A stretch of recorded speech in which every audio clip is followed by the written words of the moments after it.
अब की बार 400 के पार అంటే 400 పైకి నన్ను పార్లమెంటు సీట్లు వస్తున్నాయి అనేది ఒక కొత్త ప్రపగండా. గతంలో మీకు తెలుసు 2 కోట్ల ఉద్యోగాలు అన్నాడు. అదేవిధంగా బ్లాక్ మనీ 15 లక్షలు ప్రతి ఇంట్లో పెడతా అన్నాడు. అది కూడా ఎవరికి ఇవ్వలే.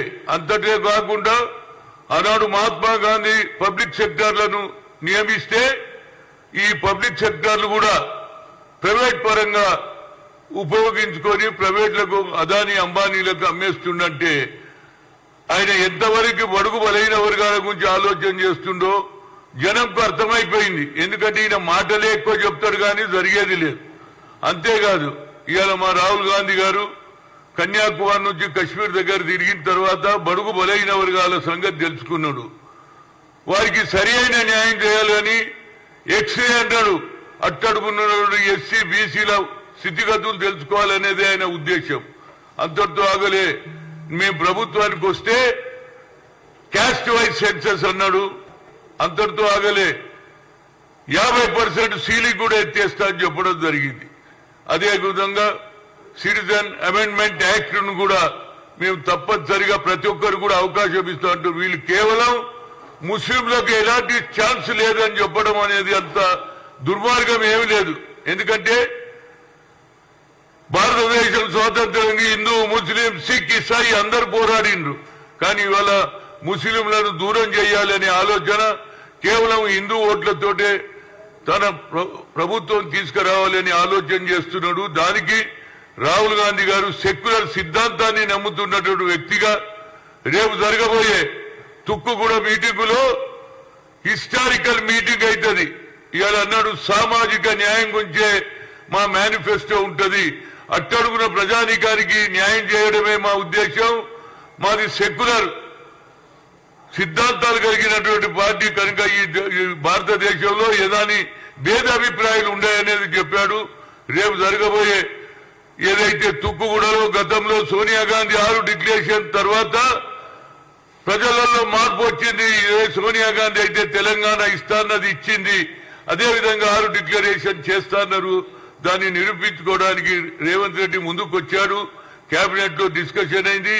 బీసీ కులగణ కూడా అసెంబ్లీలో బిల్లు పెట్టడం జరిగింది. దానికి కార్యక్రమం కూడా పూర్తి అవుతుంది. రేపు జరగబోయే ఈ మేనిఫెస్టో యావత్ భారతదేశంలో హిస్టారికల్ ఏది జరగబోతుంది.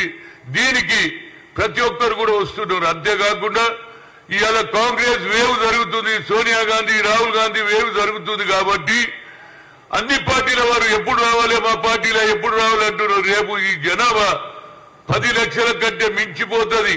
10 నుంచి కాదు 12-13 లక్షల మంది వస్తారు. తప్పనిసరిగా ఈ సభ ద్వారా యావత్ భారతదేశంలో తెలంగాణ ఒక దిక్సూచి అవుతుందనేది నా ఉద్దేశం. ప్రతి ఒక్కరు కూడా ఈనాడు కాంగ్రెస్ వైపుకే చూస్తున్నారు. బీఆర్ఎస్ పార్టీ కూడా ఇవాళ వాళ్ళ అవినీతి అంతా బయటపడ్డది. ఏదైతే టెలిఫోన్ ట్యాపింగ్ కానీ అదేవిధంగా కాళేశ్వరం ఇష్యూ కానీ మేటిగడ్డ ప్రాజెక్టు కానీ ఇవన్నీ కూడా వాళ్ళకు మైనస్ అయింది. అందులో భాగమే ఇవాళ వాళ్ళ పార్టీలో ఉన్నోళ్ళు ఒకరి తర్వాత జారిపోతున్నారు. గతంలో మీరు చేయాలేరా భయ్ 19 మంది ఉంటే 12 మందిని తీసుకున్నారా లేదా? అదే ఇవాళ ప్రజలలో ఆలోచన వచ్చింది. ఆ పార్టీలో ఉన్న వాళ్ళు కూడా ఒకరి తర్వాత ఒకరు వస్తున్నారు. కానీ నాది ఒక్కటే, నా ముఖ్య ఉద్దేశం ఒరిజినల్ కాంగ్రెస్ వాళ్ళకు మాత్రం అన్యాయం జరగొద్దని రేవంత్ రెడ్డిని కోరుతున్నా. అదేవిధంగా కార్యకర్త అనే వారికి న్యాయం జరిగితేనే రేపు వచ్చే ఎన్నికల్లో తప్పనిసరిగా 14 సీట్లు గెలవడానికి శాయశక్తులకు కృషి చేస్తాం. అందులో భాగం నేను కూడా నా వంతు బాధ్యతగా గతంలో కూడా అసెంబ్లీ ఎన్నికల్లో అన్ని ప్రాంతాలు తిరిగాను. అదేవిధంగా నాకు ఎలాంటి పదవి ఉన్నా లేకపోయినా హనుమంతరావు అంటే కాంగ్రెస్ అంటేనే హనుమంతరావు అనే జనం ఇవాళ నాకు అవకాశం ఉన్నది. ఎక్కడికి పోయినా జనం వస్తారు. రేపు సభ ఇది హిస్టారికల్ తెలంగాణ సభ కాదు, యావత్ భారతదేశానికే దిక్సూచి. తెలంగాణలో ఏ విధంగా అయితే వేవ్ జరుగుతుందో అదే వేవుగా ఇవాళ రేపు సభను అత్యధిక మెజార్టీతో జనం రావాలి, మేనిఫెస్టో వినాలి. వచ్చే ఎన్నికల్లో పార్లమెంట్ ఎన్నికల్లో 14 సీట్లు గెలవడానికి ప్రతి ఒక్కరు కూడా కంకణం కట్టుకోవాలని కోరుతున్నా. Thank you.